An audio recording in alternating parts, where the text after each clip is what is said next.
Race, gender, inequality when it comes to sports media coverage right now, that's really kind of the center focus, which I think is great because it's they've always kind of been separated, and you kind of have been able to keep sports, and sports has always kind of been that safe, that happy place. But now more than ever, we're just being real. There's race issues, there's gender issues, there's inequality issues in sports, and now we're discussing those. How do you feel about that?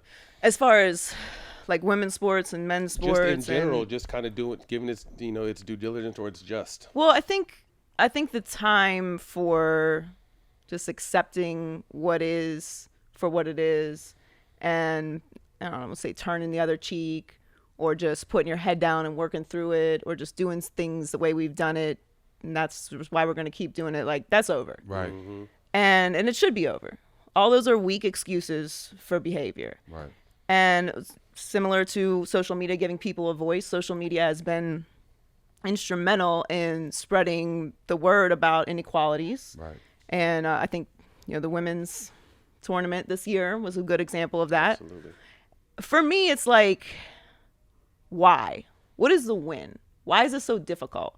Why can't you just see ahead of the curve? Like, so nobody walked in the room and saw that this was not equal and was like, there were 6 weights in here. why is this? What are these Amazon weights?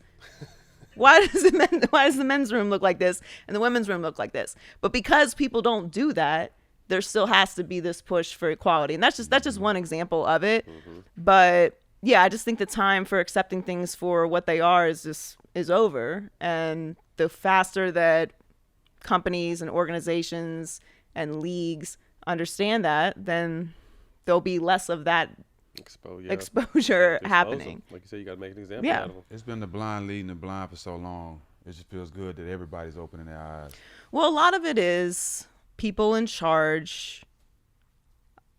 I mean, it is what it is. So you've got a bunch of people in this room making decisions who are all the same kind of people. Right. Mm-hmm. Look the same, think the same, come from the same background.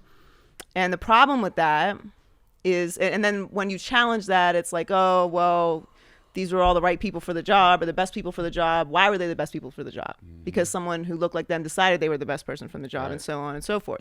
And the problem with having a bunch of people in the room making decisions who are all from the same place, who all look the same, who are all the same gender, is they're all going to come to the same conclusion. Right. There's not going to be any challenge because there's no perspective to have a challenge. Or understanding, right. Right. So like the value of diversity, people who don't like diversity or like the idea of diversity always challenge it as, well, we're making exceptions for people, or this person didn't earn it.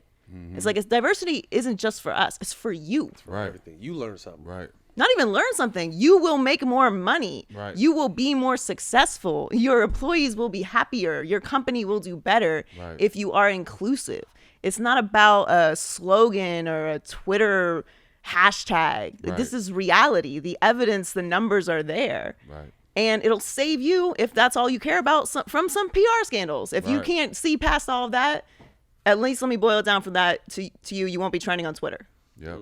Because there'll be someone else in the room who can stop you and say, this is not how people that look like me are going to respond to this, just so you know. Right. So I think it's just holding people accountable. And all of it comes full circle with, we're not regardless what race, we're not taking shit anymore. Everybody needs to be held accountable. Not just no, it's not one particular race or persons or people. I think it's just very hard to have nuanced conversations on the internet. Mm-hmm.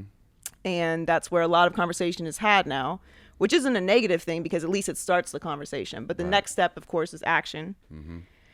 And, sports is a good place for that to start because sports is a microcosm of society.